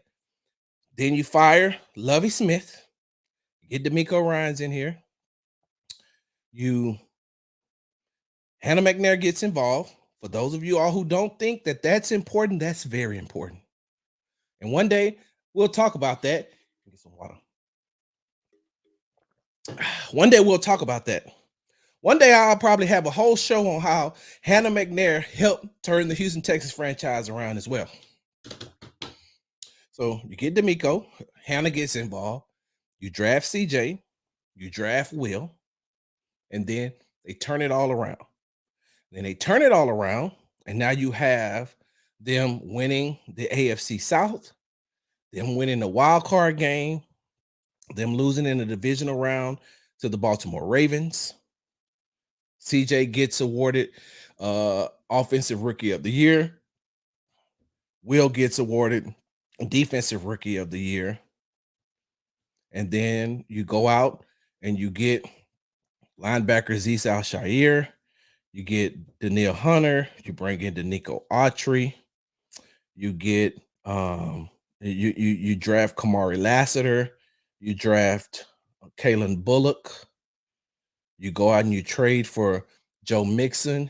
You draft Cade Stover. And then all of a sudden, from the success that they had in 2023, going into the 2024 NFL season, they go from basically rags to riches, right? And what I mean by that is they go from being labeled one of the worst franchises, poor, disenfranchised organizations, to now some people have them picked, a fully healthy Houston Texans team picked as contenders to go to the AFC Championship game and even represent the AFC in the Super Bowl. And then everybody else started, all those fans that had left, they started to come back. All the ones that you got receipts on, now all of a sudden they're out there buying the brand new H-Town gear. They're out there representing the Houston Texans like for those 3 years you wasn't saying that. Now, as a fan, don't get me wrong, as a fan, you can voice your concern. Just like, side note, just like I do. I voice my concern with the Dallas Cowboys, but I'm still a fan. I'm still a fan of the Dallas Cowboys. No matter how sorry they are, no matter how terrible they are, no matter how many times Jerry tried to bully, because I'm a fan of the Dallas Cowboys. I'm not a fan of players who go in and out of the Dallas Cowboys organization, or Jerry Jones, or coaches that go in and out. I'm still a fan. That's my team. I'm going to root for them, whether they win 17 games, whether they go undefeated in the regular season, or whether they don't win a game. I'm going to complain about them, but they're still going to be my team. A lot of you all left the team. A lot of you all said you didn't want to be Texans fans anymore. A lot of you all said enough is enough. I don't never want to be a part of this crazy franchise. You called into the radio stations and talked about it. I know, because during that time I was in the trenches with Indy Kalu and another person. And so I heard the complaints. I was still covering the team. I know that you all, how upset and how mad a lot of you all were. And a lot of you all called in and said you're not a fan anymore. But some of you all who called in and said you're not a fan anymore, now all of a sudden you're a fan again. And you're a super fan, like you're a super duper fan. And I'd be reading this on social media and I was like, but wait a minute. Like in 2022, you said, I'm done with this organization. You started ramping up in 2020. Then in 2021, it got really bad. And then by 2022, a lot of y'all were just fed up and said, I'm not going to be fans anymore. How do you get to come back? And so this is what I need my diehard Houston Texans fans. And I'm talking about the ones who stuck with Houston, who's been fans. This is some of y'all have been fans since the Houston Oilers. And then when Houston didn't have a team, you didn't root for anybody. And then when the Texans came back, you resume your fandom by rooting for the Houston Texans. Because see, some of y'all are fake when it comes to that as well. Some of y'all are fake when the Houston Oilers left. You started rooting for another team, and then the Texans came back, and all of a sudden you became a Texans fan again. Because that's what I like to always, that's what I'll say to some of these Houston Texans fans who get to chirping at me and talking to me about being a Dallas Cowboy fan. I asked them, well, when football was gone from the city of Houston, who was your team? Did you root for the Houston Titans? Did you root for the Tennessee Oilers? Like, who did you root for then? Did you go for the team who had the best uniform colors? Did you find a favorite player and root for them? And then how were you able to leave them and then come back to the Houston Texans?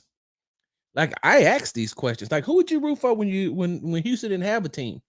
Since I'm so wrong for living in Houston and rooting for the Dallas Cowboys, you lived in Houston. Who was you rooting for? You rooted for somebody else. A lot of you all did. Some of you all said, I ain't rooting for nobody. I'm just going to watch football. I don't have a team. I'm just watching football. And then the Texans came back. And as soon as the Texans came back in 2002, hey, AD, somebody drop it. Because I don't know. When did Houston, I know that they got the franchise in 2002. Like football came back to Houston in 2002. When did the Oilers leave and go to Tennessee? I can't remember the date right out. I can't remember the year right off the top of my head. I could just remember 2002. And so in between that time, a lot of you all a lot of you all had other football teams, or some of you all said that I'm not going to be a football fan at all. So as I digress, I'm asking you Houston Texans fans, right? You Houston Texans fans. How y'all let them? Are y'all going to let them come back? What is the process? What is the process of those 3 years where they just dogged out the team and said that they didn't want to be Houston Texans? They didn't want to be Houston Texans fans anymore. And now all of a sudden in 2023 and 2024, they're super duper duper fans. Appreciate that. So the team left in 1996. And Houston was without a franchise until 2002. So for 6 years, some of y'all rooted for other teams, and then Houston got a franchise. Then all of a sudden, you that ain't what we're here for, Sarge. That ain't what we're here for. I just need to know how y'all let them. How do they get back on? Are they allowed back on the fan bus? Are they allowed back on the fan train? Because for 3 years,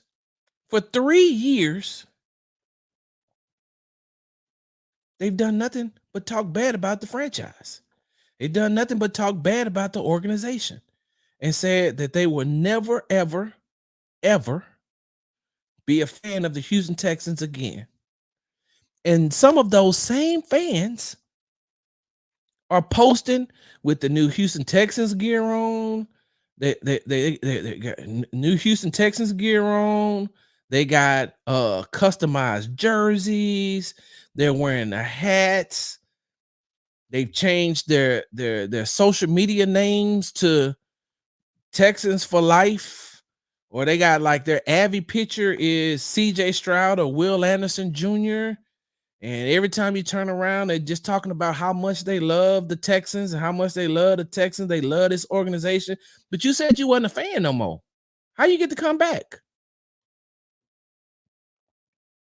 Nope. I just rooted for certain players on different teams, no specific team. I can appreciate that. I can appreciate that. And what they're saying is that when Houston didn't have a team, they ain't root for nobody. But y'all drop this in the comment. I'm gonna wait here. I got a couple of more minutes. I'm gonna wait here a couple of more minutes for you all to tell me, how do these fans get to come back?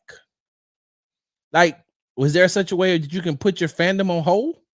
So, like, is there like like you can go into, like, on certain apps, if you're paying for it, you can go and you can put your you can put your subscription on hold.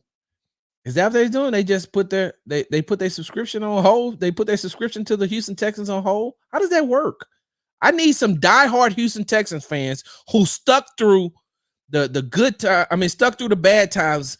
Those 3 years of 2020, 2021, 2022, who stuck through the David Culley year, who stuck through the Lovie Smith year, who stuck with all of the antics of Deshaun Watson, all of the allegations from Deshaun Watson, all of the I don't want to play here anymore, I want to be traded, all those things that happened with Deshaun Watson. I want to hear from those fans who the Texans will steal your team. And now you get successful in 2023, and now you're even 5-1 in 2024. You're one of the best teams so far in the NFL, one of the top 5 teams in the NFL now. How how do you let these other fans come back? Now I know there's no such thing as being able to control the fandom.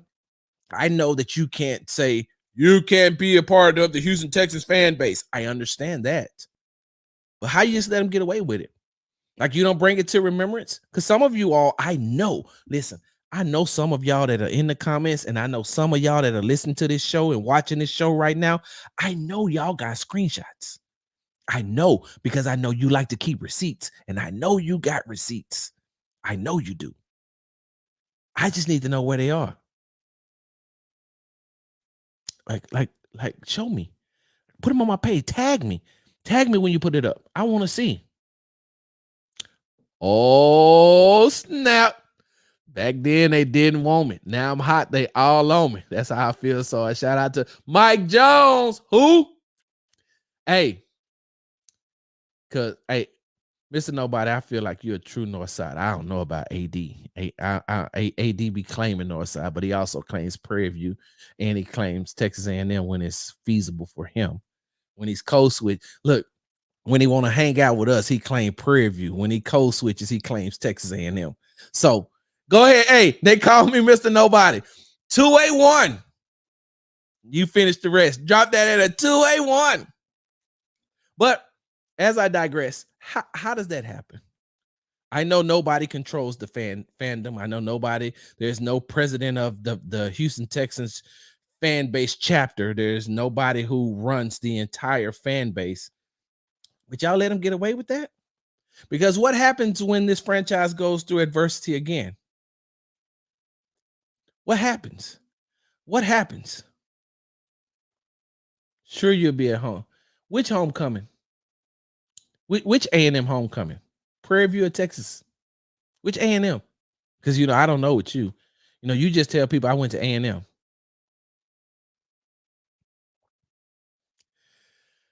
Listen, I'm a diehard. I'm STM during all the BS. Went to training camp in the July and August heat, and it was hot. I personally don't respect quitters bandwagoners, but they can do them. And you're right. Swan Lake Libra. You are right. And that's why I say, no, there's not one person or no group that controls the entire fan base. But don't you feel a type of way? Don't y'all feel a type of way? Like, I really want to hear from y'all before I get up out of here, because I've been wanting to ask you all this question. And I said, well, let me see how the season starts. All right, let me just wait how the season starts. Because at 5-1, now a lot of these fans who had left are now sticking their chest out and talking about how good their team is. Yeah, man, my team is the best. Well, who's your team? The Houston Texans, man. Bro, you said on Twitter that you hated the Texans, you hated the Texans organization, you never wanted to be a fan again, you can't stand this organization, you can't stand this franchise, they're this, they're that, and blase this and blase that, and now they're your team again? How does that work?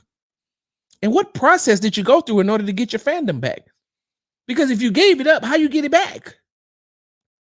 And you diehard Houston Texans fans, do you respect that type of fan?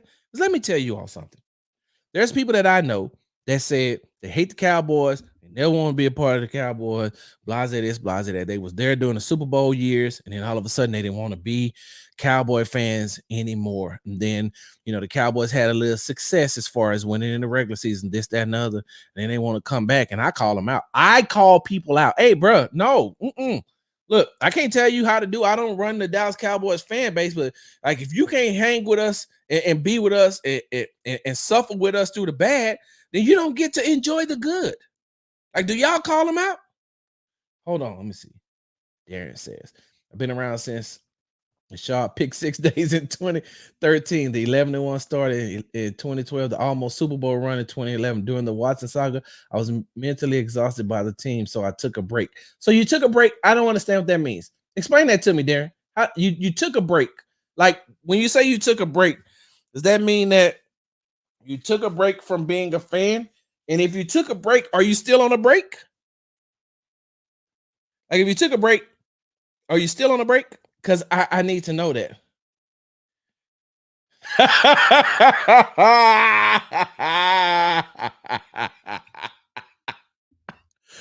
Hell yeah, I do. They're meat writers. Meat writers, pause. Every fan base has them. They do.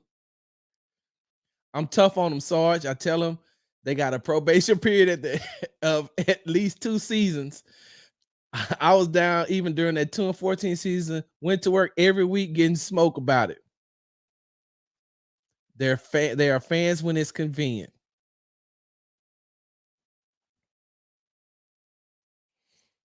I'm a Dallas Cowboy fan. I have been a Dallas Cowboy fan. And when I'm no longer a Dallas Cowboys fan, when I say, hey, because I'm close, I'm gonna be honest with you. I'm this close to not being a Dallas Cowboy fan. And I've been a fan since 1975. But I don't like the way that the organization is going. And when I say I'm done with the Dallas Cowboys, I'm going to be completely done with the Dallas Cowboys. I wouldn't give a damn if they won 5 Super Bowls in a row. If I say I'm not a Dallas Cowboy fan no more, hey, good for you, Dallas, and your organization and your fan base. But when I leave, I'm done. I'm gone. Ain't no coming back. Everything that I own, Dallas Cowboys, gone. When I leave, I'm gone. And Jerry got me this close to leaving. And I've been a fan since 1975. Listen, I was here during the Quincy Carter years. I was around when Danny White was the quarterback and the punter. I was here in the 1-15 season. I've been here since the Cowboys ain't went to an NFC championship in how long? How long? And I'm still here. I'm this close to leaving. And when I leave, I'm pulling the Bill O'Brien. I'm lighting that thing on fire and I'm out. I'm done. I'm not coming. I'm gonna set the house on fire, not literally, figuratively. I'm gonna set my Dallas Cowboy fandom on fire, and I'm never coming back. It's gonna be ashes. And y'all talk about, oh, you used to be a Cowboy fan, but you're a fan of the who y'all think I'd be a fan of if I left the Cowboys? Because Cody M. Davidson and I talked about that this morning, and I told him about 2 or 3 teams I would be a fan of if I ever stopped being a Dallas Cowboy fan. Let me see. Let me drop some more of these comments in here. 2011 was our year. I don't know what happened, but it was a good run in 2011. But it better days coming. When I say I took a break, I mean I just wasn't keeping up with all the news every day regarding Watson. It used to be that. Hey, listen, hold on, Darren. And I hope that I'm not saying your name wrong, but I'm from the South. I'm from Houston, and look, you heard Gorilla say music. Like, I'm from the South. Like, our dialect is different. So I hope that Darian is your name and I'm pronouncing it right. And if I'm not, hand over heart, I apologize. I do not mean to butcher your name. When I say I took a break, I mean I just wasn't keeping up with all the news every day regarding Watson, Easterby, and all the other drama. It was fun keeping up with it first, but it got tiring real quick. Hey, I'm gonna leave that up right now. I'm gonna leave that comment up right now. If you left the fan base because of that, if you left the fan base and that's your reason for leaving the fan base, then I feel, because I don't own the Texans fan base, I'm not chair of the Texans fan base, but I feel that if you're that, you should be able to come back. Like, I feel like you should be able to enjoy the success. Because, like I said, during that time, I was on the radio with Andy Kalu on his show In the Trenches, and I was tired of it. And if I'm tired of seeing it on social media, if I'm tired of hearing the callers call in about it, if I'm tired of seeing it on the national shows, and then I have to go down to the games and hear the fans that were in attendance that did show up talk about it as well. So if this was your reason because you got fed up with all, because some of these radio stations ran that into the ground. But if it was because you got tired of just hearing the constant, not because you just thought that the team sucked and you didn't want to be a part of that anymore, but if this was your reason, I can definitely understand it. That is a valid reason, because there was a lot around Watson and Easterby all the time. Yes, they are. Yes, they are. Are you willing? Who? Who willing to die for the Texans? Is that who? That's Swan? Swan's hilarious. Y'all should follow her. She's hilarious. I'm 42, Sarge, been ripping the text, and since ripping the Texans. I guess we want to say since 2002, but it's like that on both sides. I know a lot of Cowboy fans that are bandwagoners as well. So, what is the process for Cowboys bandwagoners? Good. Hold on, I'm gonna leave you right there. Street Runner Society. So, for me, if you jump off the ship, I'm not throwing no life raft in there for you. I'm not lowering the boat for you. If you jump off the ship, you say I'm done, I'm off. You jump off the ship. Hey, y'all, come here. Get your phones out. Look at this. And I don't mean that literally. I'm talking about figuratively. If you jump off the Cowboys boat, bye. Don't come back. There's no other way. You can't get up. This boat just keeps going. It doesn't circle back to pick up fans. It doesn't circle back to pick up the people. No, if you jump off the ship, then you off the ship. That's how I look at it as a Dallas Cowboy fan. A lot of these Dallas Cowboys, let me tell you something. My cousin, shout out to Phil Mo. My cousin cuts my hair, right? I'm there every Thursday. The Cowboys got dog walked by the Lions. Got the dog, and because I think I used all my dollar that I had right here that I owe Cody for cussing. They got the dog crap beat out of them against the Lions. Got their heads bashed in. What'd you think he had on when I walked into the barbershop yesterday? A Dallas Cowboy shirt. Diehard Dallas Cowboy fan, no matter what. Because listen, when you're a fan of the team, you're a fan of the team. And you got to go through the good and the bad. So if you leave, you gone. Bye. I'm good. Deuces. Crap. We swarming over here. I watched every game still, but I was past the point of expecting anything. During the 2022 season, I was watching the entire season in anticipation of the draft. You're an OSU fan too, so it worked out. Definitely worked out. One day we're going to talk about these some of these media members and some of these fans and some of these podcasts and some of these spaces who didn't want the Texans to draft CJ Stroud. There's one person in particular that's on the radio daily who wanted what's Mr. Mayonnaise name? And I'm not talking about his ethnicity. I'm not talking about it because he's Anglo-American. I'm not talking about that. What's Mr. Mayonnaise name? Will Levis. There was somebody that's on the radio daily who made a case that the Texans should take Will Levis over Bryce Young and CJ Stroud.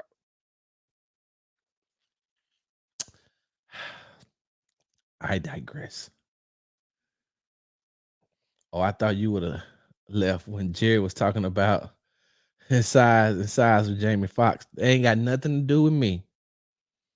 Whatever a person's sexuality or sexual preferences are, it ain't got nothing to do with me at all, period.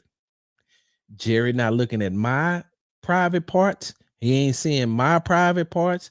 Me and Jerry ain't going on no dates. I am happily married to a Packers fan who probably don't want to be around me this week. When we get to Green Bay, she probably gonna be like, I'm gonna walk over here because somebody might recognize you, and now you gonna get me in trouble because I'm with you. I don't need to pause. Fortunately, I never had to say like I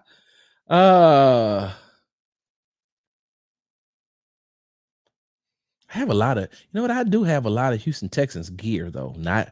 I have a jersey, but it was given to me. That jersey was given to me by the media department. It has my name on the back of it and Derek Stingley's number, but I don't have a jersey. But I do have a lot of Texans gear because of the H, the new branding of the new uniforms and apparel. I love that, and I love repping Houston. So I do have Houston Texans like gear. Got the A, especially like if you go and you look at the go to the Locked On Texans YouTube page. I did our show. I had that H. I just represent the H, man. Anything that got the H on it, I love. Look, hold on. I'm not a Rockets fan either, but I mean, I got this hat. Got H-Town on it. Let me get up out of here, y'all. I got to go talk. We're gonna get ready to talk to D'Amico, and then the locker room is gonna be open. You are wearing a black hat and your H-Town made. Got it right. So I seen a lot of Cowboys fans turn. Yeah. DQ the Red Key Don. That's how you say that. DQ the Red Key. You got a mixtape out?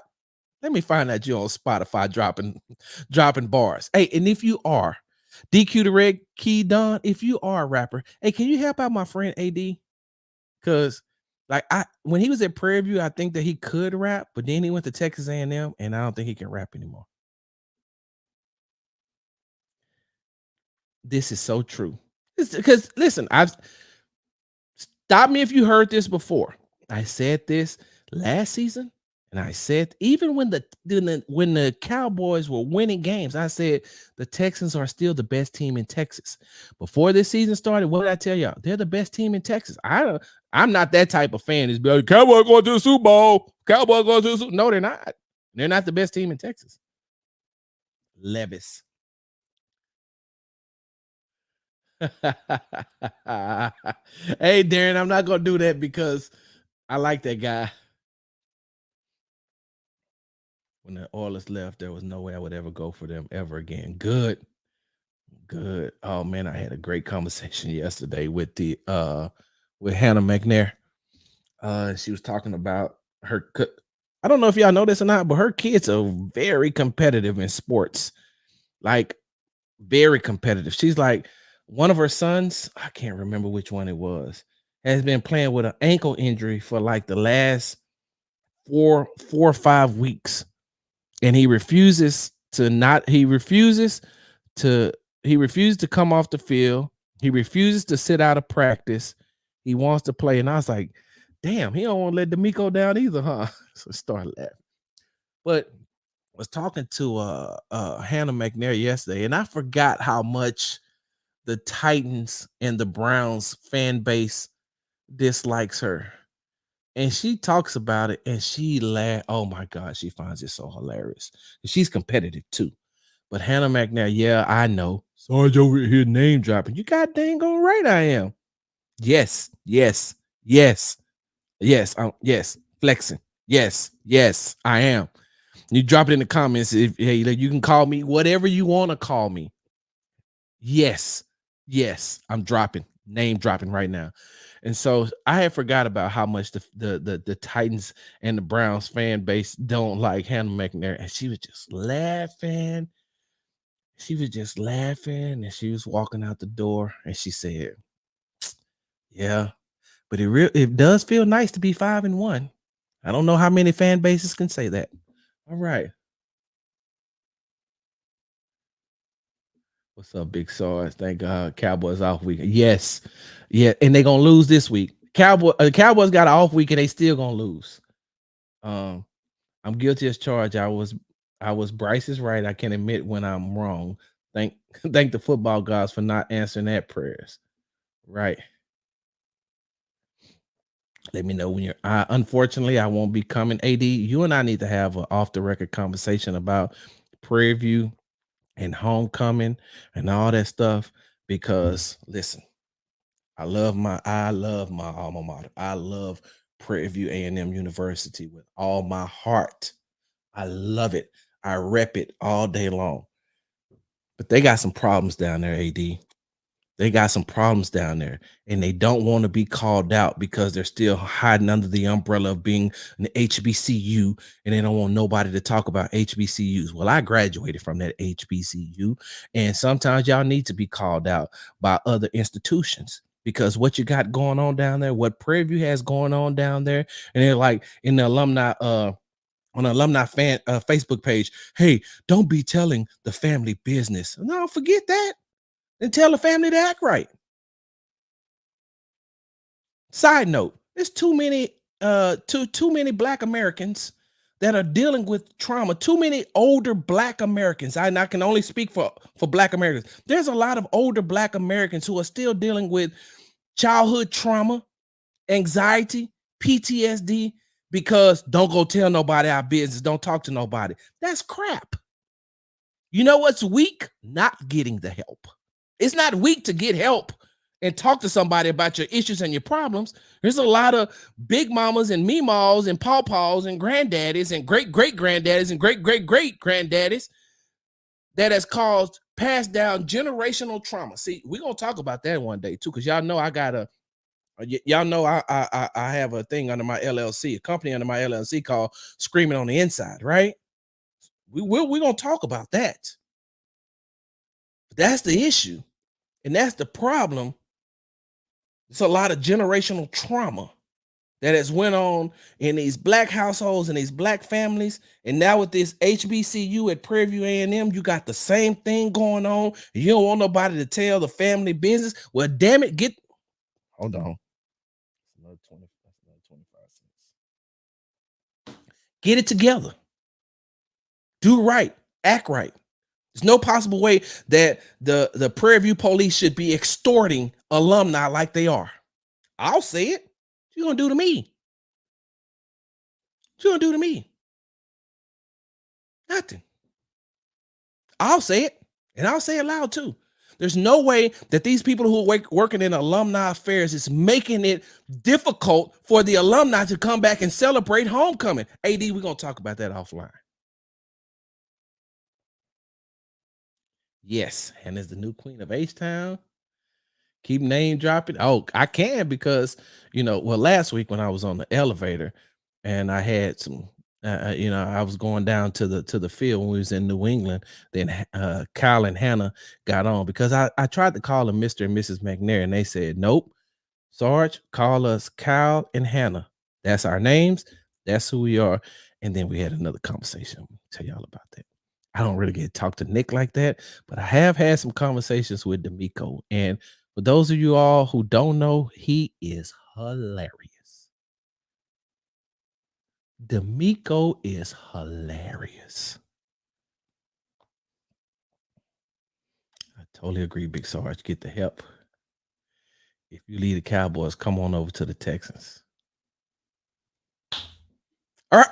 I got to get up out of here, y'all. I got to get over to talk to D'Amico. Once again, you've been tuned into the Sports Talk with Big Sarge show. I'm your host, Big Sarge. Follow me on the app formerly known as Twitter at Big Sarge Sports with the Z at the end. Make sure you follow me on the Tick and the Talk at Big Sarge Media. Subscribe to my YouTube channel, Big Sarge Media. And make sure you follow me on Instagram at Big Sarge Sports with the Z at the end. Because we always do it for the gram. Make sure you subscribe to the Locked On Texans podcast. Available wherever you get your podcast from. And subscribe to the YouTube channel, Locked On Texans. And y'all make sure y'all slide on over to the Locked On Packers and listen to that crossover show from Thursday. And make sure y'all tell Peter that Big Sarge don't play that. I'm from the H. Should I play? Hold on for 1 second. Y'all hold on 1 second. Give me 1 second.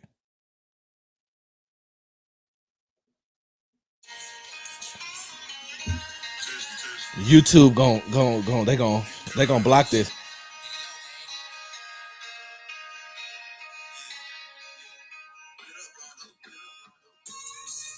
Hey, I think I gotta talk over it when you're playing music so you don't get demonetized. Hey, Green Bay Packers fans, guess what?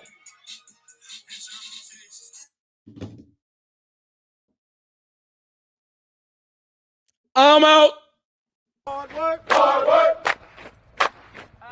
Hard work, hard work. Hard work.